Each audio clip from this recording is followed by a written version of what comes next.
ராமருக்கு ஒரு தெய்வீக குணம் இருப்பதான பல விஷயங்கள் தொடர்ந்து சொல்லப்படுது. மனிதர்களுக்கு இருக்கக்கூடிய அந்த மத நம்பிக்கையை அரசியலாக்குவது, நிர்வாகத்தோடு இணைப்பது,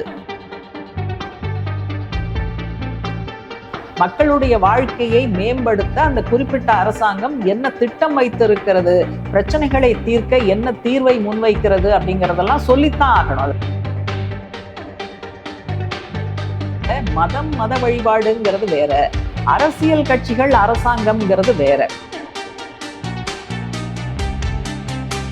இன்னைக்கும் விவசாயிகளும் தொழிலாளிகளும் ஏழைகளும் ஒரு நாளைக்கு 2 வேளை முழுமையான உணவு இல்லாமல் சிரமப்பட்டு கொண்டு இருக்கிறார்கள். அது எப்படி கொடிதான் எங்களுடைய தீர்மானம் இவங்கெல்லாம் இருக்க மாட்டாங்கன்னா, நிரந்தரமாக இதையெல்லாம் ஒழிப்பதற்கு கொடி போதுமா? RSSம் சங் பரிவாரமும் முன்வைக்கக்கூடிய பிரச்சாரங்களுக்கு, மதவெறி வெறுப்பு அரசியலுக்கு இரையாகாமல் ஒற்றுமை காக்க முன்வர வேண்டும். அனைவருக்கும் வணக்கம். பீப்புள்ஸ் டெமோக்ரசி டிசம்பர் 1-7 வாரத்துக்கான தலையங்கம் மீண்டும் அயோத்தியா என்பதுதான் தலையங்கத்தினுடைய தலைப்பு. சமகால இந்திய அரசியல்ல ஒரு அரசியல் ஆதிக்கம் செலுத்துவதற்கு ராமரையும் அயோத்தியில் அவருக்கு கட்டப்பட்ட கோவிலையும் மிகப்பெரிய அளவு பயன்படுத்தி இருப்பது பிஜேபி தான். அதுல ஒன்றும் நமக்கு சந்தேகம் கிடையாது. ராமருக்கு ஒரு தெய்வீக குணம் இருப்பதான பல விஷயங்கள் தொடர்ந்து சொல்லப்படுது. அது ஒரு புராணம்ங்கிறது நம்மள பல பேருக்கு தெரியும். இருந்தாலும் தெய்வாம்சம் பொருந்திய கடவுள், அவர் பல விஷயங்களை செய்தார்ங்கிறது பல ஆண்டு காலமாக இந்து குடும்பங்கள் மத்தியில தொடர்ந்து சொல்லப்பட்டு அது பதிஞ்சிருக்கக்கூடிய விஷயம். அதனால அது ஒவ்வொருத்தருடைய மத நம்பிக்கை, இறை வழிபாடு, கடவுள் நம்பிக்கை சார்ந்த விஷயம். அதுல நம்ம மாற்று கருத்து சொல்றதுக்கு எதுவும் இல்லை.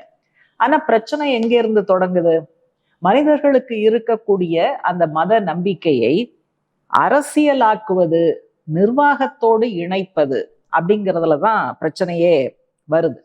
இந்த நவம்பர் மாசம் 25ஆம் தேதி புதிதாக கட்டப்பட்ட ராமர் கோயில்ல இருந்து இந்த பிஜேபி வளர்த்தெடுத்திருக்கக்கூடிய இந்த அரசியல் ஆதரவு உறுதிப்படுத்தப்படுவதற்கான சில முயற்சிகள் இந்த தேதியில ராமர் கோயில்ல இருந்து மேற்கொள்ளப்பட்டன. அன்னைக்கு ராமர் கோயில்ல என்ன நடந்தது அப்படின்னா, காவி கொடிங்கிறது அங்கு ஏற்றப்பட்டது. தர்ம துவஜ் அப்படின்னு சொல்லி ஹிந்தியில அது சொல்லப்படுகிறது. அது கடந்த காலம், நிகழ்காலம், எதிர்காலம் மூன்றையும் உள்ளடக்கியது அப்படிங்கிற முறையில சொல்லப்படுது.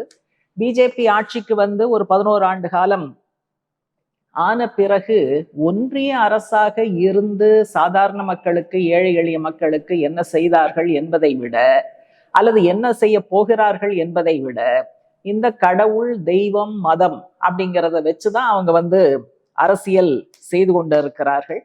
இதை பயன்படுத்தியே பல தேர்தல்கள்ல அவங்க வெற்றி பெற்றதை நம்மால பார்க்க முடிஞ்சது. பல மாநிலங்கள்ல அரசாங்கம் அவர்களுடைய அரசாங்கமாக தேர்ந்தெடுக்கப்பட்டதற்கு பின்னும் இந்த மாதிரியான அம்சங்கள் இருக்கு. மதத்தை மையப்படுத்தி மத நம்பிக்கையை அரசியலாக்கி செய்யக்கூடிய சதிகள்ங்கிறது இந்த வெற்றிகளுக்கு பின்னாலே இருக்குங்கிறத நம்ம மறுக்க முடியாது. அதே போல சில முக்கியமான அரசமைப்பு சட்ட பொறுப்புகள் அவங்களையெல்லாம் வேற பயன்படுத்துறாங்க. உதாரணமாக குடியரசுத் தலைவர், துணைத் தலைவர், நாடாளுமன்றம், தேர்தல் ஆணையம், அதே போல நீதித்துறையின் ஒரு பகுதி, இவர்களையெல்லாம் பயன்படுத்தி தங்களுடைய நிகழ்ச்சி நிரலை முன்னெடுத்து செல்வதற்கு அவங்க முயற்சி பண்றாங்க அப்படிங்கிறதெல்லாம் நம்ம பார்த்தோம். அதனால இந்தியா குடியரசினுடைய தன்மையை மாற்றி, மதச்சார்பின்மை என்பதை மாற்றி ஒரு மதச்சார்புள்ள ஒரு குடியரசாக மாற்றுவதற்கு அவங்க இதன் மூலமாக முயற்சி செய்கிறார்கள். இது சம்பந்தமா நிறைய விஷயங்கள் நம்ம பார்த்துட்டோம். குறிப்பா இந்த காலகட்டத்துல பிரதமர் மோடி அவர்களும் RSSனுடைய தலைவர் மோகன் பகவத் அவர்களும் சொல்லியிருக்கக்கூடிய விஷயம், குறிப்பாக இந்த கோயில்ல காவி கொடி ஏற்றக்கூடிய அந்த சம்பவத்தை ஒட்டி அவங்க சொல்லியிருக்கக்கூடிய விஷயம் என்னன்னு பார்த்தா, இந்தியாவினுடைய கடந்த காலம் என்பதுல நடந்திருக்கக்கூடிய பல முக்கியமான உயிரோட்டமான அம்சங்களை கைகழுவி விட்டார்கள்ங்கிறத நம்ம பார்க்கணும். ராமர், அவருடைய புனிதத்தன்மை, அவருடைய புராணம், புனைகதைகள், இதை மட்டும் அவங்க முன்னிறுத்துறாங்க. இந்த தலையங்கத்துல அவங்க ரெண்டு பேரும் எக்ஸாக்டா என்ன பேசினாங்கிற விஷயங்கள்லாம் வருது. ஆனா எதை அவர்கள் விட்டு விட்டார்கள்னு சொன்னா, நம்முடைய கடந்த காலத்துல மிக முக்கியமானது பிரிட்டிஷ் ஏகாதிபத்தியம் நம்மை அடிமைப்படுத்தி வைத்திருந்தது. சாதி மத வித்தியாசம் இல்லாமல் வேறுபாடுகளை கடந்து இந்திய மக்கள் ஒரே நபராக எழுந்து நின்று தேச விடுதலை போராட்டத்தில் ஈடுபட்டு தேசத்திற்கு விடுதலை பெற்றார்கள் அப்படிங்கிற அந்த முக்கியமான விஷயம், இவங்க சொல்ற தெய்வீகம், தெய்வாம்சம், கடவுள், இதுதான் கடந்த காலம் அப்படின்னு சொல்றதுல இந்த முக்கியமான விஷயம் நிஜ உலகம் என்பது அடிபட்டு போகிறது அப்படிங்கிற கவலைய இந்த தலையங்கம் தெரிவிக்கிறது. அப்போ அவங்க என்னெல்லாம் சொல்லணும்? இந்தியா சுதந்திரம் அடைந்த பிறகு மக்களுக்கு வறுமை ஒழிக்கப்பட்டதா, வேலையின்மை ஒழிக்கப்பட்டதா, அவர்களுடைய அடிப்படை வாழ்வாதாரத்திற்கு என்ன இந்த அரசாங்கம் திட்டங்களை முன்வைத்திருக்கிறது, அவங்களுடைய ஆரோக்கியம், உடல் நலம் சம்பந்தப்பட்ட விஷயங்களை முன்னேற்றுவது எப்படி, இதெல்லாம் எதுவும் பேசல. ஏன் பேசலன்னா, முழுக்க தெய்வம், தெய்வாம்சம், தெய்வீகம் அப்படிங்கிற டயலாக் அவங்க பேசிட்டாங்கன்னா இந்த மாதிரி மக்களுடைய அடிப்படையான பிரச்சனைகள்ல இருந்து கழண்டுக்கலாம், தப்பிச்சுக்கலாம். அந்த உத்தியைத்தான் அவங்க கடைபிடிக்கிறாங்கிறதையும் இந்த தலையங்கம் நமக்கு சுட்டி காட்டுது. அடுத்து பொதுவா இந்தியா உள்பட, இவங்க வர்றதுக்கு முன்னால இந்தியா உள்பட உலகத்துல பல நாடுகள்ல மதமும் அரசியலும் ஒரு இடைவெளியோடு தான், ஆர்ம்ஸ் லெங்த் அப்படிங்கிற வார்த்தையை அவங்க பயன்படுத்தியிருக்காங்க, கொஞ்சம் இடைவெளியோட தான் இருந்தது. ஏன்னா ஒரே நாட்டுல பல மதங்களை வழிபடக்கூடியவர்கள், பின்பற்றக்கூடியவர்கள், பல கடவுள்களை வணங்கக்கூடியவர்கள் அவங்க எல்லாரும் இருப்பாங்க. அது ஒரு பக்கம் நடக்கும். ஆனா அரசாங்கம் அதுக்கு பின்னால போய் பூந்துகிட்டு அதனுடைய போதாமையை மறைப்பது அப்படிங்கிறது சரியா இருக்காது.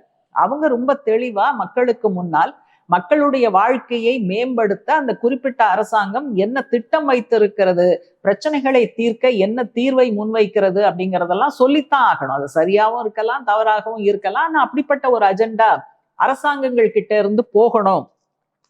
பல நாடுகள்ல அப்படிதான் நிலைமைங்கிறது இருந்திருக்கு. அதனால மதம், மத வழிபாடுங்கிறது வேற, அரசியல் கட்சிகள், அரசாங்கம்ங்கிறது வேற. இந்த புரிதல்ங்கிறது பொதுவாக உலக அளவுல இருந்தது. ஆனா இப்ப அதெல்லாம் கொஞ்சம் கொஞ்சமாக அந்த இடைவெளி குறைந்து இந்தியா போன்ற நாடுகள்ல ரெண்டும் ஒண்ணுதான் என்று இரண்டரை கலந்து இருப்பதுதான் இன்றைக்கு பிரச்சனையாக இருக்கு. இப்ப பிரதமர் அவர்கள் அயோத்தியா பத்தி சொல்லும் போது இந்த தெய்வீகம், தெய்வாம்சம் எல்லாம் சொன்னதுல இதெல்லாம் அடிபட்டு போகுது. இந்த அரசாங்கம், பிஜேபி அரசாங்கம் மக்களுடைய முன்னேற்றத்திற்காக என்ன திட்டங்கள் வைத்திருக்கிறதுங்கிறது அடிபட்டு போகுது. அவர் ஒரே வரியில என்ன சொல்லிட்டாருன்னா, இந்த காவி கொடி ஏத்துறோம் பார்த்தீங்களா, இதுதான் முக்காலமும் உணர்ந்தது, கடந்த காலம், நிகழ்காலம், எதிர்காலம் எல்லாத்தையும் உள்ளடக்கினது இந்த கொடிதான். இந்த கொடி என்பது எங்களுடைய தீர்மானம், ரிசால்வ். எதற்கான தீர்மானம்னா, இனிமேல இந்தியாவில் வறுமை இருக்காது, வருத்தப்படுபவர்கள் இருக்க மாட்டார்கள், நிராதரவானவர்கள் இருக்க மாட்டார்கள். அது அப்படி கொடிதான் எங்களுடைய தீர்மானம், இவங்கெல்லாம் இருக்க மாட்டாங்கன்னா நிரந்தரமாக இதையெல்லாம் ஒழிப்பதற்கு கொடி போதுமா, அல்லது இவருடைய பிரகடனம் போதுமா, பிளான் வேண்டாமா, ஒரு ப்ராஜெக்ட் வேண்டாமா? ஆனா அதெல்லாம் யாரு கேட்பது?